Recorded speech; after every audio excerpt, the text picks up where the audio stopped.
We live? Oh, yes, we are live. Hi, everyone. Um,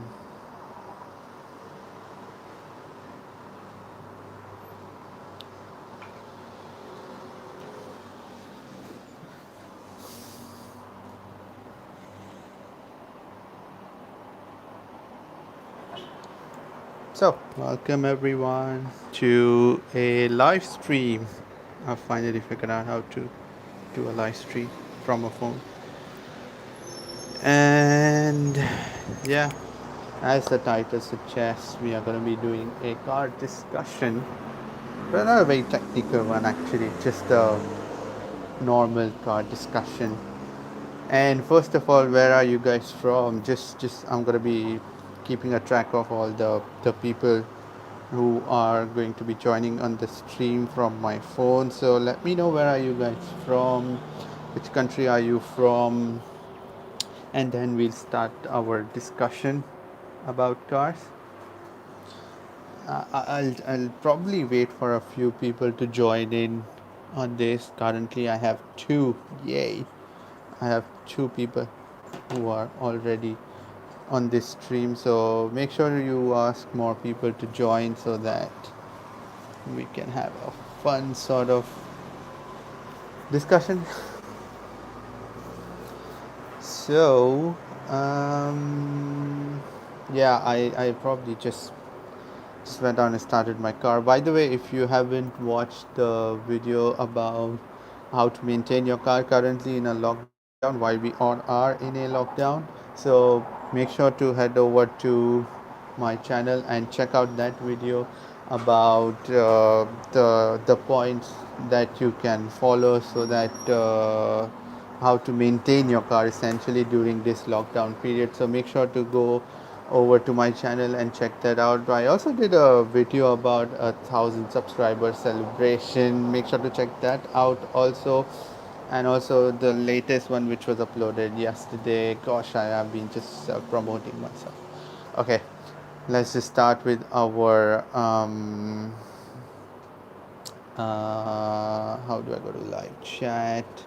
Okay, now I know the live chat. Can any one of you hear me properly? If I can know, so that I know that okay, the audio is clear, or do I need to do any changes to that?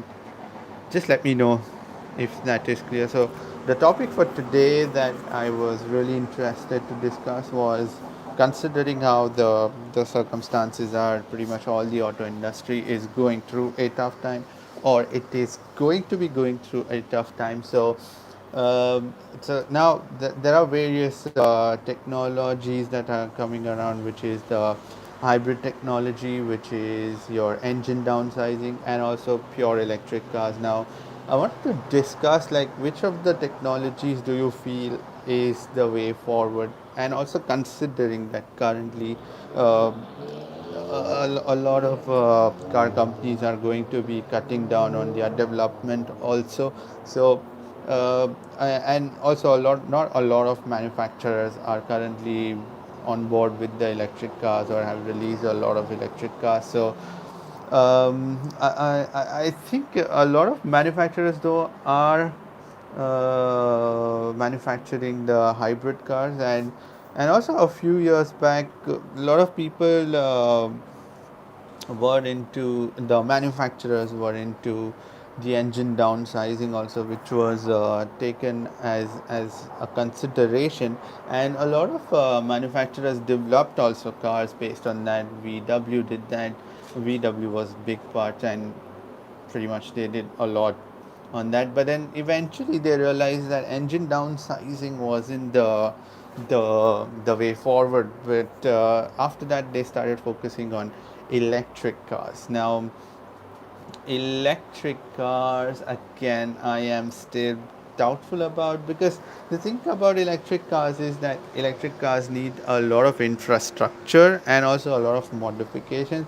Again, I am not against the electric cars or anything, it's just a thought that I'm sharing. So electric cars are something probably may or may not work, but in future, which is, but again, it's all up to the manufacturers now, because if they don't start investing into technologies, again we are just going to be locked with the same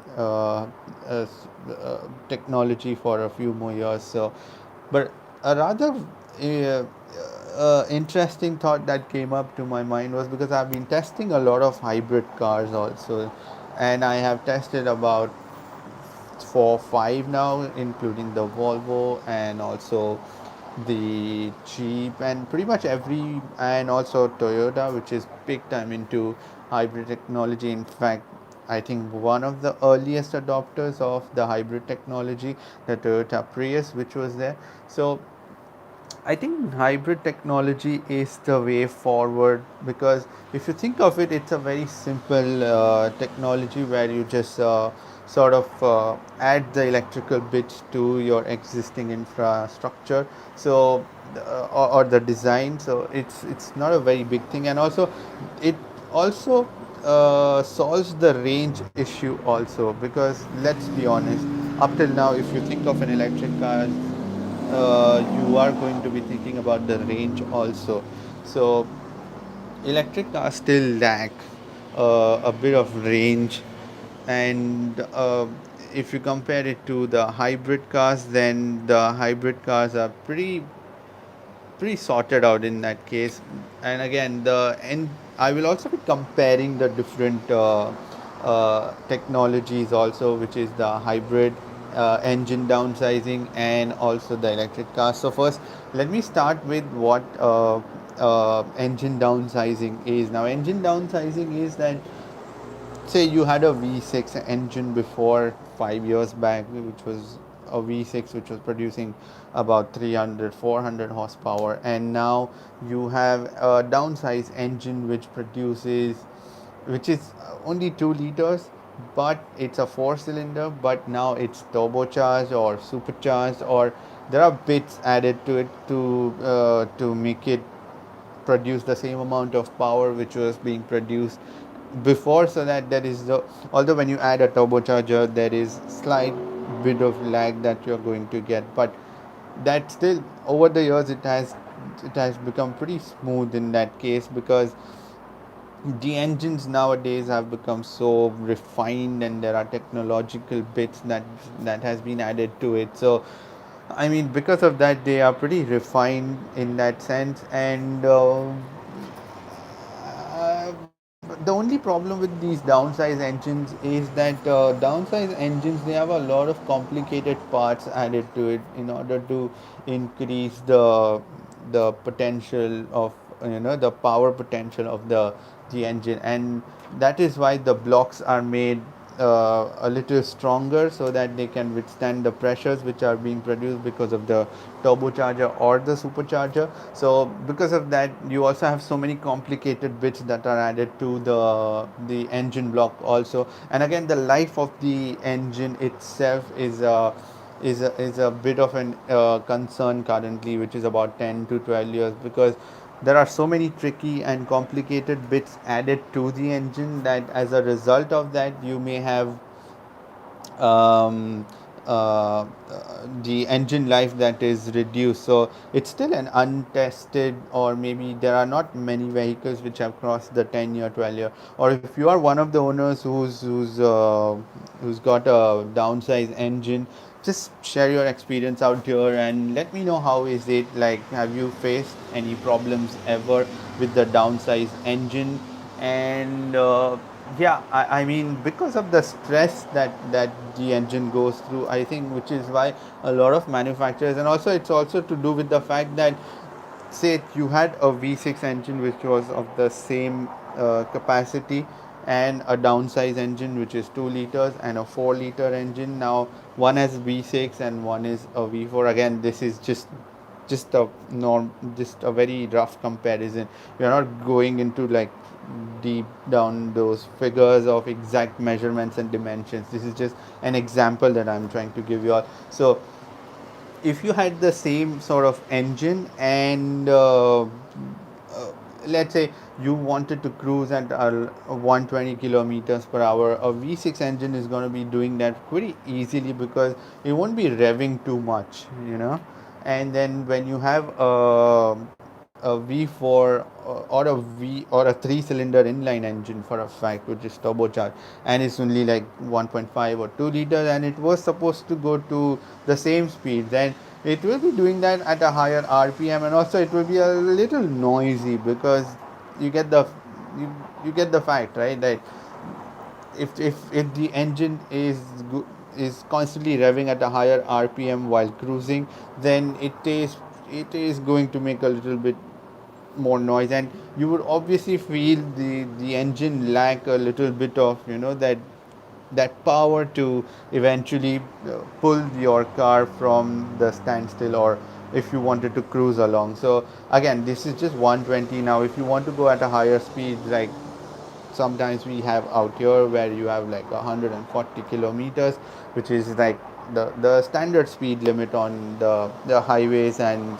the roads which link the Emirates interlink the Emirates inside. So on those roads you have speeds of around 140, and then on those roads, if you have or if you've experienced like a smaller size engine, you would know, or you would understand that, or say you were driving a hatchback at 140, you know what it feels like. So it is pretty similar to that. So in that case, the hybrid technology makes more sense because let's say in a hybrid technology you just have the engine, and additional bits are the electronic motor and the battery, the set of battery and all that mechanism that has been fitted. Now what that now again, hybrid cars are also linked in different ways. I have done a video on that as well, in fact, so make sure to just head over to my channel, and then I have explained the difference between the various hybrid cars and also the electric cars, how they function in detail. So make sure to check that out, so you will get a fair bit of idea about how they work. And yeah, so these cars actually work in a very smoother way. Now I have tested the RAV4 hybrid, I have tested the Camry hybrid, I have also tested the Volvo S60, although the Volvo S60 didn't have the battery pack, I think. Yeah. So yes, but the technology in the Toyota was pretty good, because you wouldn't feel that you are in a hybrid car, and also there was a very genuine range increase. Like your economy would shoot up to 16, 17. It's very easy to do the claimed average of 20. So in that sense, I think hybrid cars make a lot of sense. Again, I am just suggesting like this could be a thing. So there isn't anything to do with the fact that um, uh, the other technologies aren't good enough. They are. I mean, they need a little bit of push, and maybe adoption by the mass. Because currently there is only about 5 to 10% of the cars which are being uh, you know 5 to 10% of electric cars that are being adopted by the total auto size, if you consider it. So which is why, I mean, if you think of the hybrid cars are becoming more popular in that sense, because hybrid cars, yes, I mean, I've been going on and on and on about the hybrid cars, but yes, they do have a lot of advantage compared to a completely electric cars. Now coming to the electric cars, because electric cars work in a very simple fashion, where you have the electric motors, you have the computer that controls it, and also the battery pack. Now what what happens here is that electric cars need a lot of batteries, and then they add to the weight to it, and then that's a little bit of a drag that you are carrying around in even before you start saving on the mileage. So electric cars, if you think again, the charging stations are again a problem. The electric, there needs to be a proper layout, like in so many different. If you think of adoption of electric technology on a large scale, then you need to do a very big shift in terms of technology of the existing infrastructure, where you need to have a lot of charging points. No doubt Tesla is doing that. Tesla, they've been introducing superchargers everywhere around the world. They are also making sure that when you drive a Tesla, now this is the fact, when you drive a Tesla, the maps inside, they already have the charging stations on them. So, and you can also plan your journeys in an electric cars using those maps, so that you can figure out how much is your range. And pretty much nowadays every electric car comes with that, where it shows you a sort of range, radius around on the map, where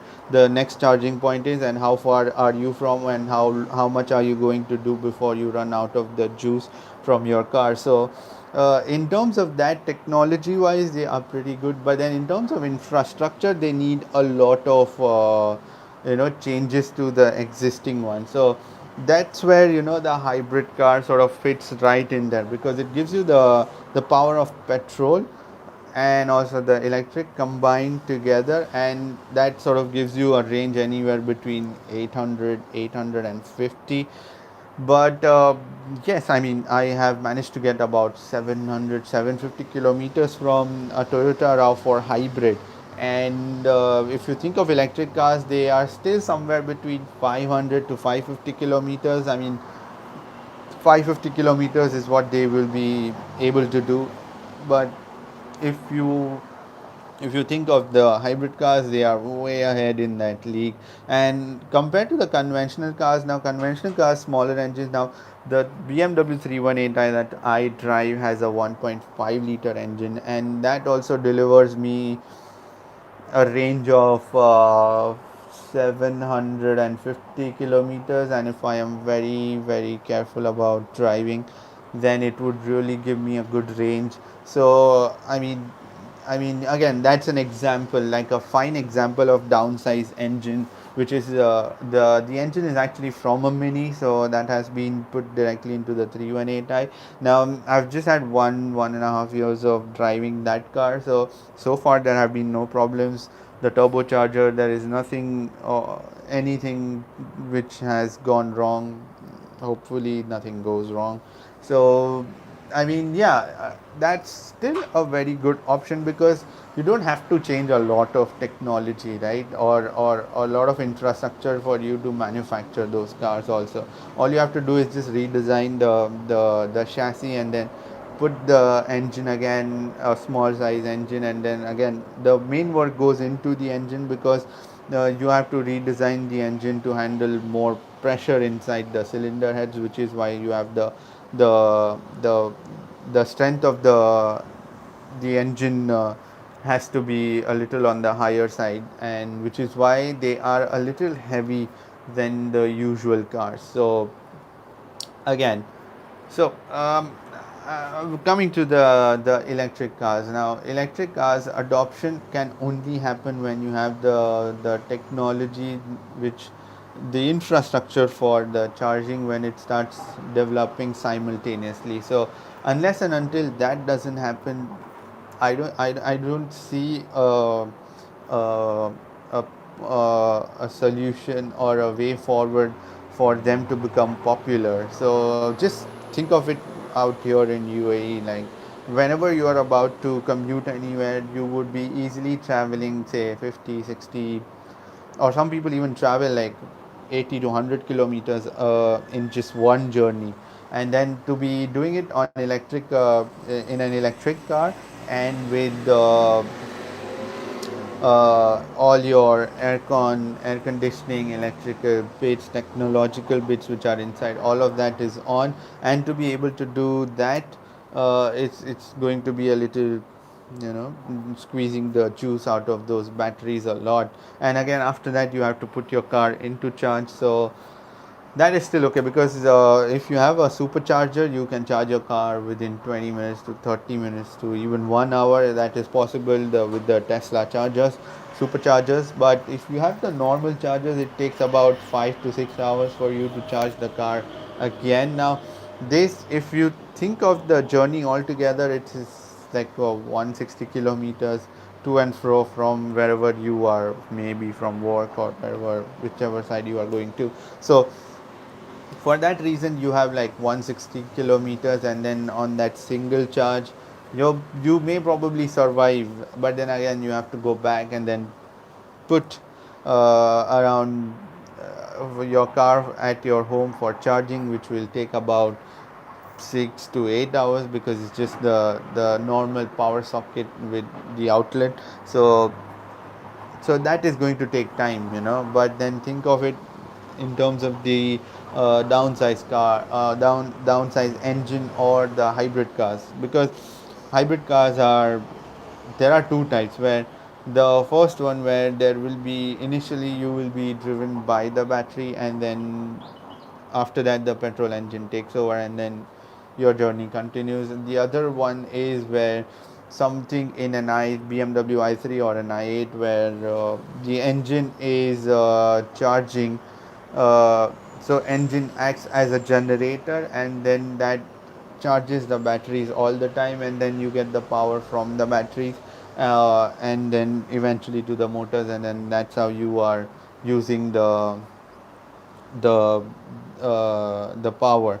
So that is one way. Now again, that is still an efficient way, because uh, in a BMW i3 or an i8, you have like a 1 liter to an 800 cc or 600 cc engine, which is very tiny engine, which you use to charge your batteries, and then that can be used at an optimum RPM, where it is giving you the maximum efficiency. So again, that is still saving you quite a bit, and then eventually on a long term basis you will be saving on that also.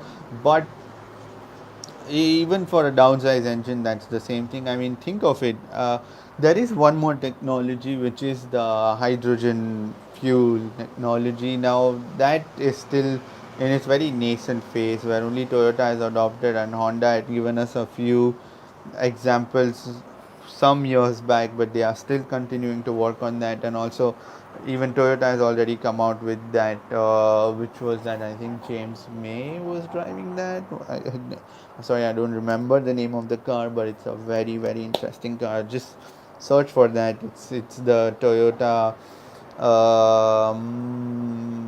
it's called the Toyota. I don't remember what Toyota, but let me just search that for you guys. It's the Toyota hydrogen car.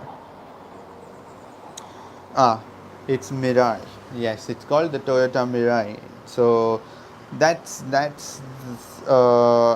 car which purely runs on hydrogen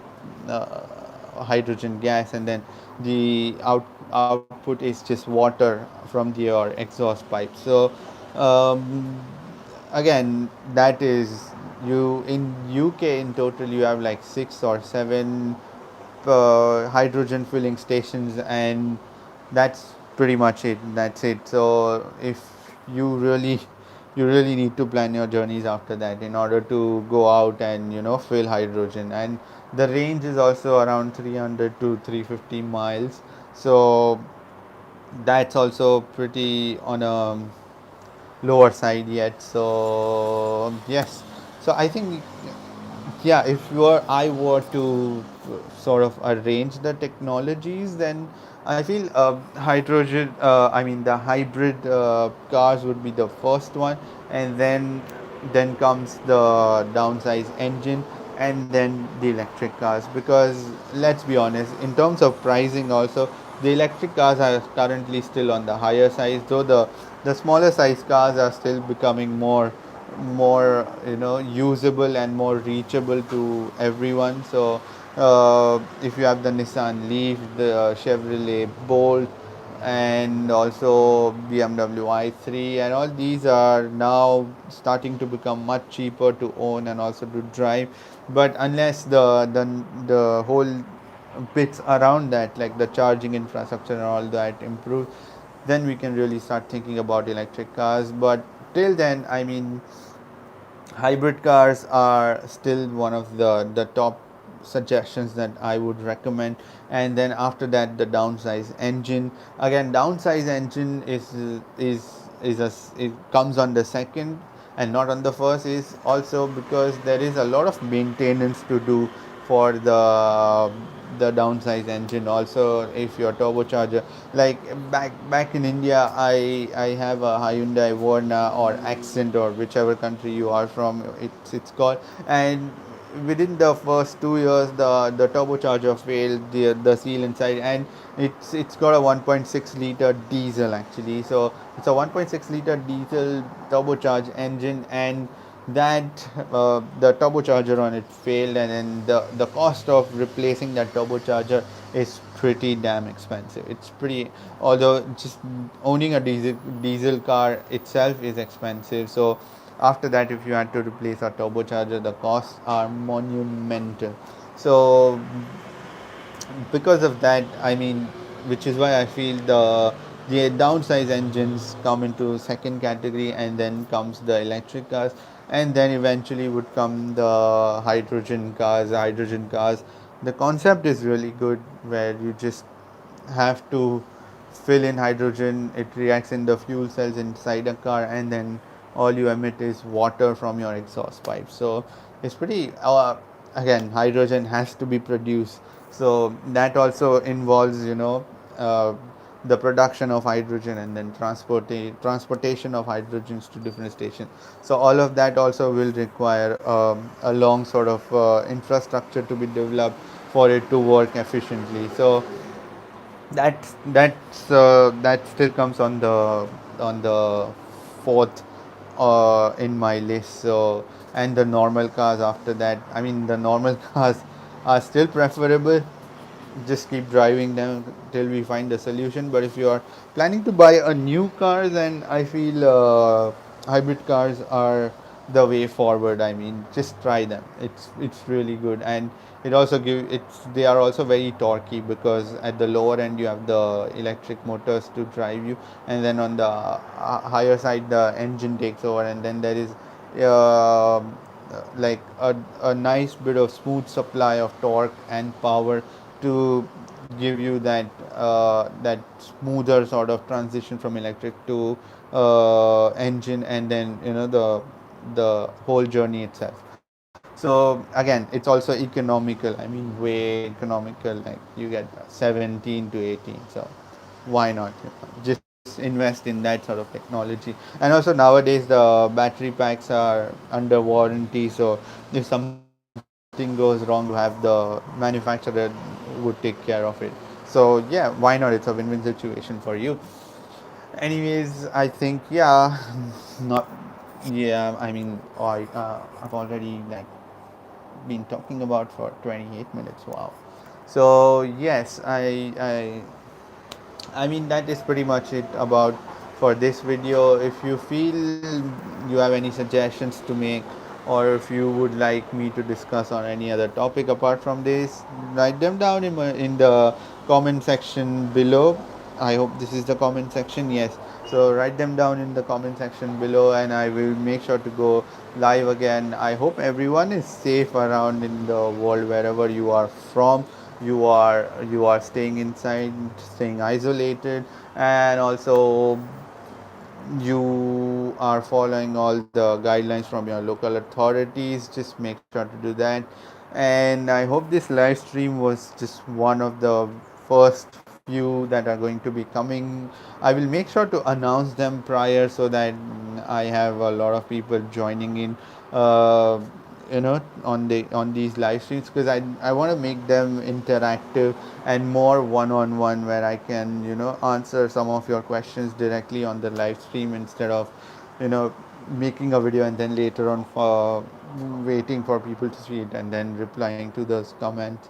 But instead I have a direct feedback out here using the live stream. So I will make sure to post the schedule before going live stream. This was just like a test, but again, not a bad start, I would say, because we figured out everything. I have figured out everything how to go live. So yes, hopefully nothing goes wrong. Anyways, you know the standard procedure what to do. Give it a thumbs up if you like this video, and if you want to subscribe, the button is down there at the channel, and also make sure to share. Make sure to watch other videos also. There are some really cool videos that I've made of lately, comparison of petrol and a Land Cruiser, and so many other variety of videos which you go online and you will be able to see that. So make sure to check them out also, and do not forget to give it a thumbs up, and you know the regular procedures, and stay safe, stay healthy, and I shall see you in the next live stream. Bye bye, or the video.